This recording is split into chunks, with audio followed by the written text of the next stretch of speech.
Hey guys, new video here.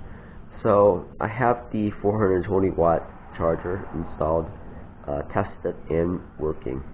I wasn't able to do any of the tests today because, as you can see, probably not see, but it's a little bit cold today. It's around 55, and in 2 days it should be 75. Tomorrow it's going to be cold again, probably around 50s, lower 50s. So I'm just gonna wait until Wednesday of this week to do the test. Partially because it's gonna feel bad to go like 25 miles per hour when it's this cold. But in the meantime, I can just show you what the bike looks like. So now you can see that there's two plugs. One is for the 3 amp charger, which is 240 watts, and now one is for the 5 amp, which is 420 watts. So I have a multimeter there, obviously just doing some testing on all the configurations, making sure everything is good before you plug anything in.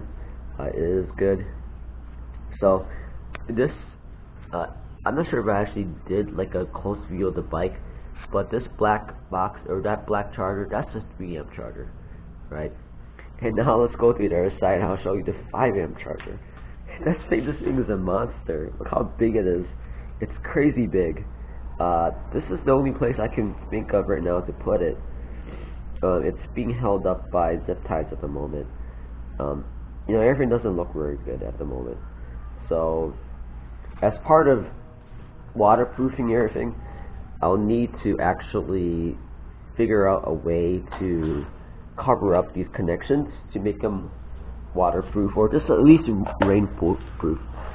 Obviously, if you throw the bike into a lake or something like that, it's probably gonna die. But I'd like to at least have it be rainproof. I think this top battery compartment here, this one can be rainproof because I'm sealing all these. I can reseal these corners here, or not corners, or just lines here, and make the top pretty much rainproof. And I was thinking this to. It's really easy just to put like a canvas, a nice canvas material, either some type of, something like this actually.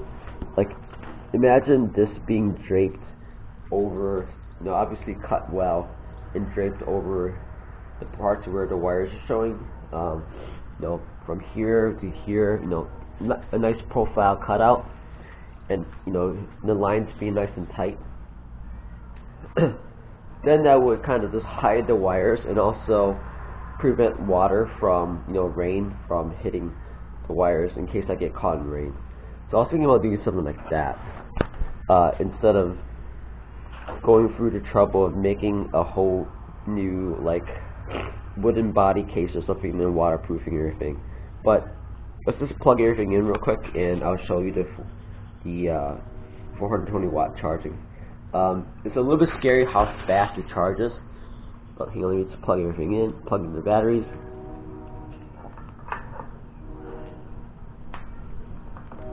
Okay, so the batteries are now plugged in, and it's reading 78.5 volts. Okay, so now I'm gonna plug in the 420 watt charger, and you'll see how fast or what the charging voltage is. It's so high and so fast. Okay, now it's plugged in. So 78.5 before. Now it's up to 80. That's 1.5 volts increase. That's crazy. So that's quite a lot. See, now it's going to 80.1. And let's see how fast it goes to 80.2. 80.2, so that's around 15 seconds to get 0.1 volt. And of course this isn't like, this probably is not going to stick in the batteries because it's so fast. So there's another, now it's 80.3. But, that's pretty damn fast, and that's kind of scary to be honest. I don't really like to load the batteries up that fast, that quickly. Now it's 0.4. So it's fast. So I probably would not use the 5 amp charger just to charge the bike, when it's not in operation. Like, when you're when you're juicing it on the road and you're going pretty quick, right, you can probably use the 5 amp charger, no doubt.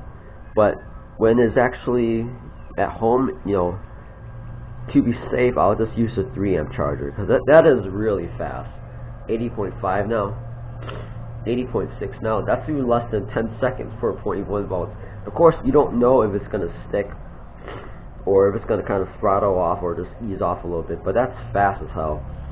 I tested the voltage, obviously, from the charger. It's 84.8 volts. A little bit high, but, you know, I would like to bring down, to be honest, I would like to bring down the charger to like 83 volts if I could, but I can't, just to be safe. But so that's kind of it. Let me unplug it real quick.